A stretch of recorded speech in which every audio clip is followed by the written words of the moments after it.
Being 5:15, I call the Tuesday, December 10th Economic Development Committee meeting to order. Please rise for the Pledge of Allegiance. I pledge allegiance to the flag of the United States of America and to the republic for which it stands, one nation, under God, indivisible, with liberty and justice for all. Roll call has been taken. Yes. Thank you. Consider a motion to adopt the agenda. Second. Motion made by April, seconded by Tim. All those in favor? Any discussion? Okay, all those in favor? Aye. Any opposed? Okay. Consider a motion to approve the October 29th, 2024 meeting minutes. Move to approve the October 29th meeting minutes. Second. Motion made by John, sorry. I got John on each side. Motion made by John, approved by Bill, or seconded by Bill. Any comments? No discussion. All those in favor say aye. Aye. Opposed? And the minutes are approved. Any public comment? Public comment? No public comment. I would like to take a minute to welcome the Boy Scout troop here tonight to observe our meeting. And what troop number are you with? 59. 59. Thank you. Okay. Next on the agenda, consider and recommend to the council a development agreement with Deer Wolf Garden LLC for the purchase of public property to develop a beer garden at the intersection of Wolf River Avenue and Smith Street. All right, thank you. In your packet, there is a draft development agreement, like Belinda said, with Deer Wolf Garden LLC. I've been working with Kim Tonos with Deer Wolf Garden, and the rest of their family is here, or business partners, maybe I should say, are here present in the crowd. So if anybody has any questions throughout this conversation, the developer is present so they can answer questions. But if you go into the development agreement, I'll just kind of highlight some of the items that we negotiated to come up with the draft that you have in front of you. Number one, the property that we're talking about once again is the 0.44 acres that is located just to the east of the new S.E. Swiderski development. So if you can kind of see it here, the parcel that is highlighted in blue on the map right there, that is the parcel that we've negotiated on selling. The parcel ID is in there. Working with our city assessor, I've determined that the current rate for vacant land in that area is about $105,000 per acre. So in his opinion, the market value for said parcel of 0.44 acres is about $46,200. So we've identified that in the developer's agreement just to put some value on the property. The proposal, which at the end of your development agreement, you see the conceptual design presented for the development, is in the packet. The developer concurs that the minimum construction cost will be at least $550,000. And based off of the information and the conceptual designs that we were presented, I also gave that to our assessor. And he feels that the minimum of assessed value for the development will be at least $400,000, if not more. So we've identified that also in the development agreement as well. One of the asks of the developer was to work on improvements on the west side of the parcel. So in the packet, you'll see that there was a request to put some curb and gutter along the west side of the parcel and a sidewalk over here, continue the sidewalk from the city's current sidewalk to the north to get to the river. It just makes an easy transition for anybody that's traveling or walking pedestrian wise from the south coming to the north. And it just makes sense that it makes it a cleaner path, a safer path to get to the riverfront property that we have there north of the said development.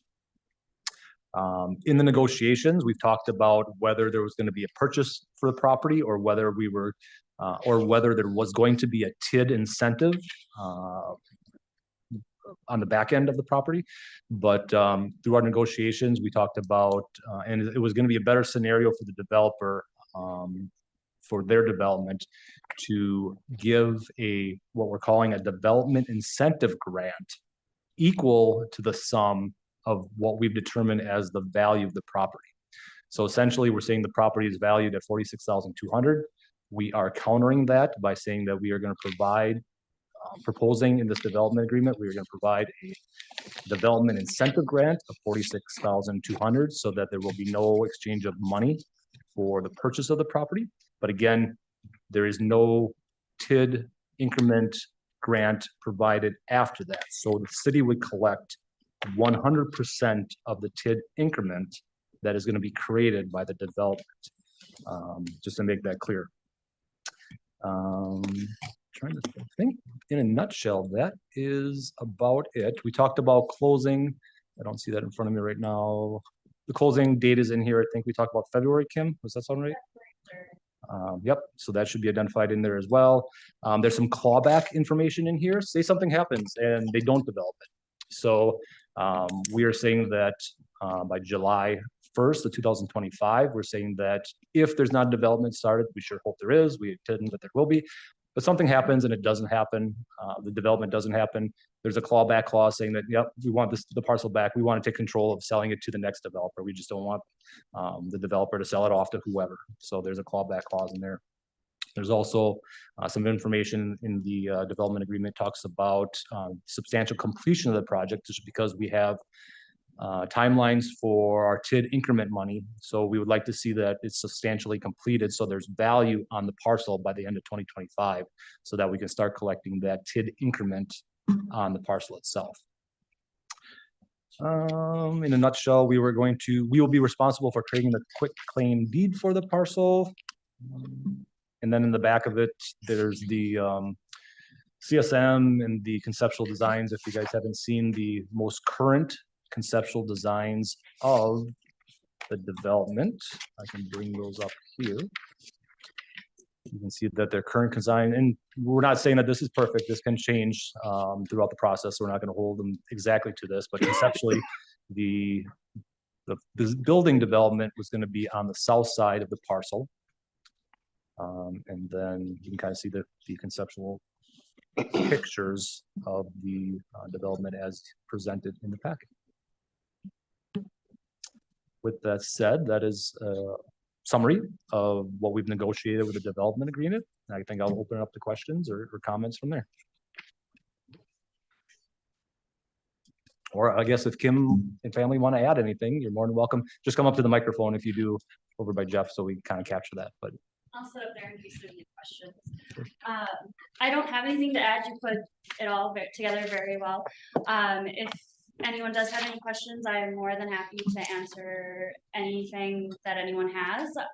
We're really excited to get going on the project. Does anybody have any questions for Kim or for Chad? I'll just add one thing. Belinda asked me to do some history on the parcel itself. I was hoping you would ask. That'd be a good segue, but I'll just type it. Sorry, yeah. So I did some history on the parcel. If you recall, anybody who's been in New London for a while, the parcel used to be the Wolf River Lumber Company site.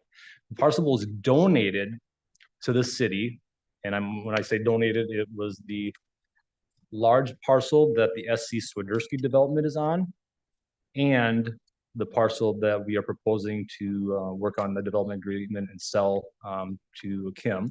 But that was all donated to the city December of 2004. So there was no money that the city had to purchase for the property. In 2006, the city was responsible for demoing the buildings that were there. And I got a picture of that. I will bring that up quickly.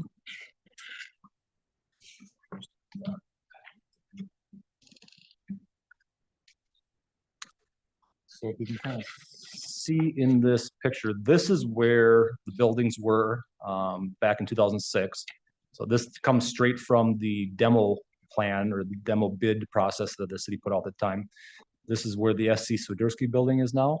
And then this lot right here is the lot being proposed to sell to the beer garden process. So there was one warehouse back in the time. But this whole area, the city spent $86,500 to demo or excavate and clear that land for development. So can't tell you what percentage of this was for the whole development, but if it's hypothetically, if this was 10% of this whole project being demoed, you know, maybe the city has spent $8,000, $9,000 over time on that parcel. So it's not like the city has spent a lot of money up to this point on the parcel, but it's really exciting and obviously something we want to see development occur. Thank you for checking on that. Yep. I appreciate that. A lot of people may remember where the beer garden proposal is. There was a lot of big stacks of lumber stacked there. And I think in late nineties, early 2000, a stack of that tipped over on someone and they were killed. Who was there? So it had been used for lumber for a lot of years, I remember.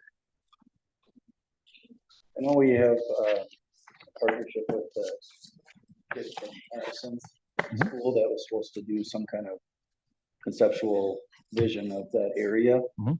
I don't know if there's any updates on that at all. There's not at this point in time. So my understanding of that was that for the first semester that he was going to be working on that, he was going to be doing some information collecting and surveying the area, getting layouts and that kind of stuff. And then the next semester, we're going to be seeing more of the design and some proposed recommendations from him. So this was just mostly a fact finding this first semester, so on his part. I seem to recall at the last meeting, the meeting before that, there were concerns raised by some others that already use that area for parking. And that was gonna be addressed in some way. How is that? I met with, you're probably talking about the food pantry Yes. patrons. So I met with, I can't remember her name off the top of my head, but the lead person for the food pantry. We had a good discussion. I think a lot of the concerns were the unknowns for what the beer garden proposal was. So that gave me a good opportunity to sit down with them and explain what was it all about. And then I think for us in the future, and it kind of ties in with Tim's question with the improvements in the development, how can we maximize parking in this area?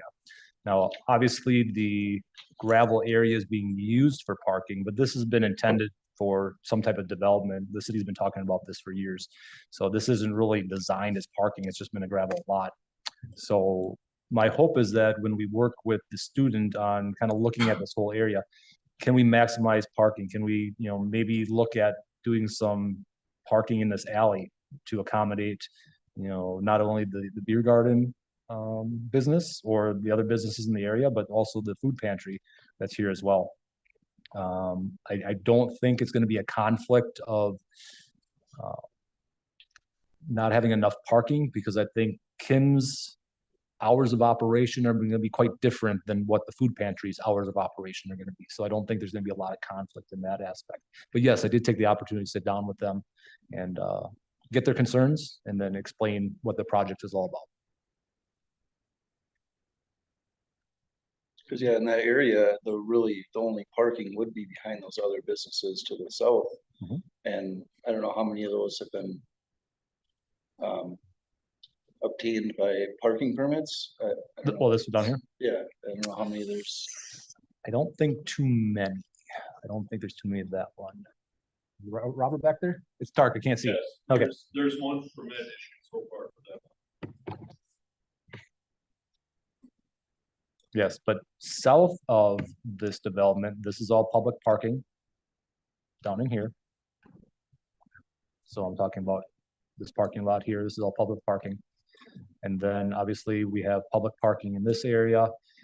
we had a general discussion with the student to see, can we maximize a little bit more parking, within this area and here?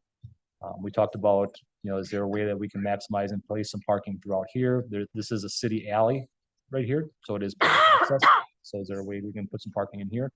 But all to be determined to kind of see what we can do to help increase parking. There's obviously street parking well on the street in this area, and then along the extension of Smith Street here.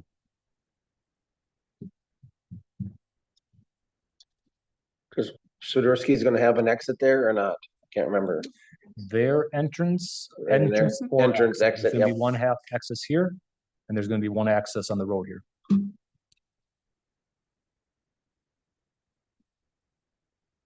And it's nice that they're gonna have an access right on Wolf River Avenue, that if, say there's some events that business owners want to do in this area in the future, then hypothetically they request to close off the street for a farmer's market or something. The Swiderski development still has access directly onto Wolf River Avenue, which is a good thing. Go over the terms one more time. So essentially, we're gonna be giving them the parcel. Yep, so in the developers agreement, we've identified through our assessor that we're valuing the parcel at 46,200. That's based off of what Adam feels that the value per acre in that area is 105,000 per acre. So if we multiply the 105 times the 0.44, we come up with the 46,200 for the 0.44 acres. The developer concurs that the development will be at least $550,000 for construction costs. I've given the conceptual designs and information to our assessor. He believes that the minimum assessed value is going to be, he gave me a number higher than this, so the minimum should be at least 400,000. Should not be a problem with that. Let's see. And what we talked about in here is that the city agrees in this proposal to provide a development incentive grant equal to the property value of 46,200. So in a nutshell, like you said, there would be no exchanging of money for the parcel. We'd be deeding over the parcel to them. However, there is not a request for any TID increment. So the city would collect 100% of the increment on that parcel. Compared to some other developments that we've been having in the downtown where we've negotiated incentive grants that over time we've been paying the developer back. In this case, there's no TID incentive grant being proposed. We collect 100% of that, but then we would basically give an incentive grant up front. So the parcel would be given to them at 46,200.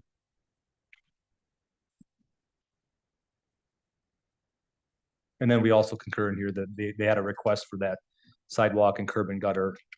We did put in here that sometime in the future, more than likely with the Pearl Street project, we would probably look at those improvements at that point in time and just piggyback off the Pearl Street project, which hasn't been determined what year that is going to happen yet.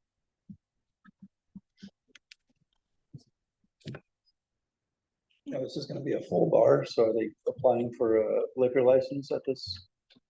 We will not be doing a full liquor license, we'll just be doing a beer and wine. So we'll have beer, craft beer, wine and mocktails.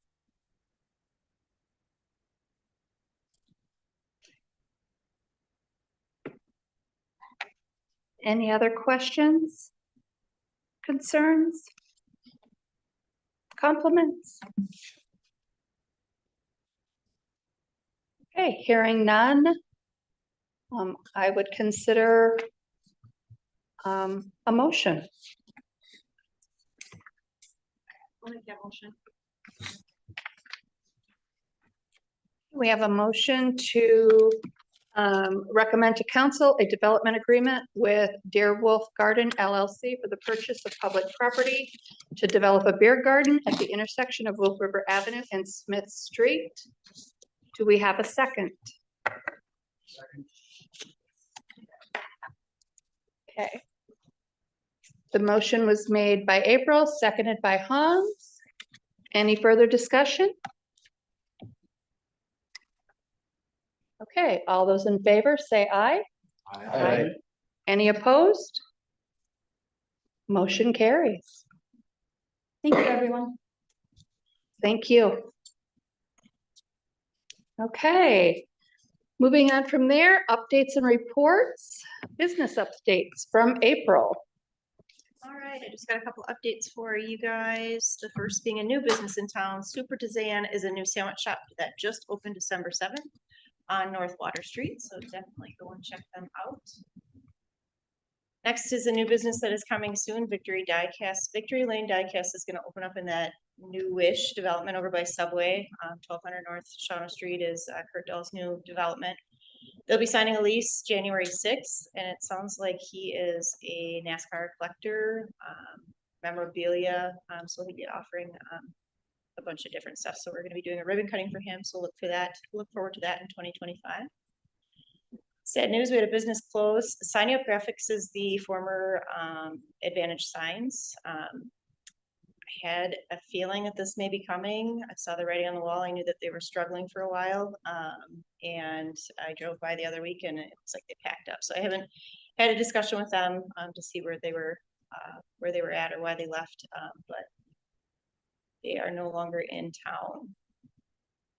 And everyone in the room is invited to our ribbon cutting for Victory Diecast on January 6th at 12 p.m. That should be on everybody's calendar, and I hope to see you there.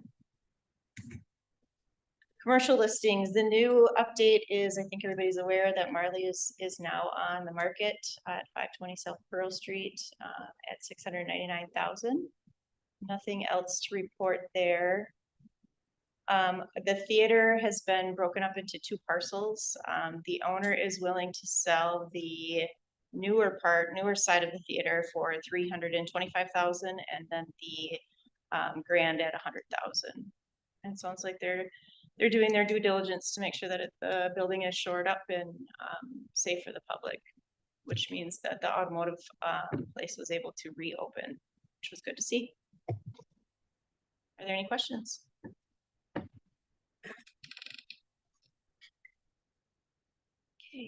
Hearing no questions for April, city administrator report, Chad. All right. Second for my screen to come up.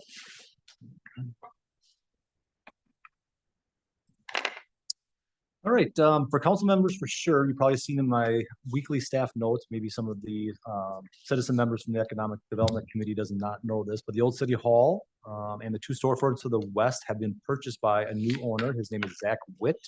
Mr. Witt seems very excited to put some TLC and restoration in the building, so we're really excited about that, to see some improvements to the old City Hall building.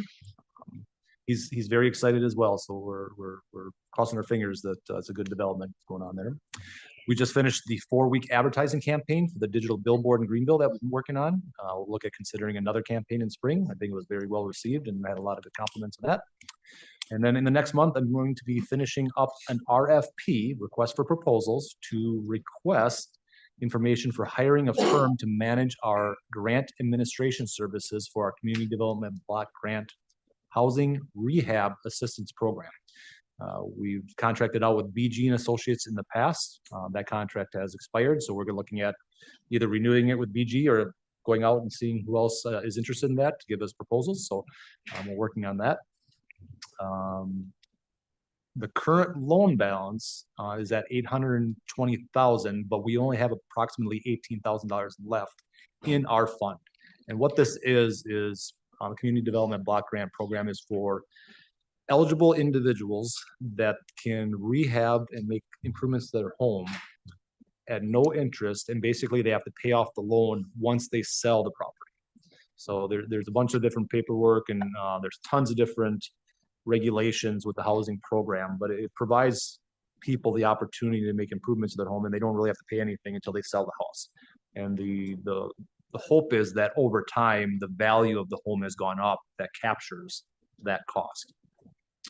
So we'll be looking at hiring a new consultant with that. And basically we get more money back into that $812,000 as people sell their houses. So it's a revolving pot that goes in. If we run out of money, say we're $18,000 and we get our pot to zero, there is money from the state that can be captured as well, independent. this is just our pot that we work with. We'll be bringing that forward sometime in the future once we grab proposals from consultants to manage our program for us. And that's all I have. Okay. Okay, with that being said, let's review potential items for future meetings. We have consider an upcoming schedule for advertising on the Highways 45 billboard, transportation updates, childcare updates, and housing updates. Anything else to add to the list? Hopefully we can bring Milo in a future meeting, just so you guys can actually meet him and then he can give a update on his own. So we're reaching out to him to see if we can bring him to hopefully our next meeting. Did you mention that Joel and Lori Van Alstine, the Community Foundation? Yes, there's another good one. So Joel and Lori Van Alstine have been working on the New London Community Foundation. I don't know if you guys have seen that in the paper, but they're working in partnership with the Fox Cities Community Foundation, and they've raised over 200,000, I think, to start a local New London Foundation. They were invited to the last Chamber Board of Directors meeting to provide an update about what their intents are in the program and things like that. I thought it'd be a great opportunity to bring them to this next meeting to provide more information about what their goals are and where they're at. So that'd be another great one to bring. Sounds good. Sounds good. Okay. Reviewing our next meeting date. What my calendar? Next regular one would be Tuesday, January 28th. And I don't see any conflicts at this point in time. I don't either. Any conflicts with anyone else? Okay, we will tentatively schedule for the 28th of January at 5:15. There's nothing else to discuss. I would entertain a motion to adjourn. Adjourn. Second. There's a motion by Tim, a second by John. All those in favor? Aye.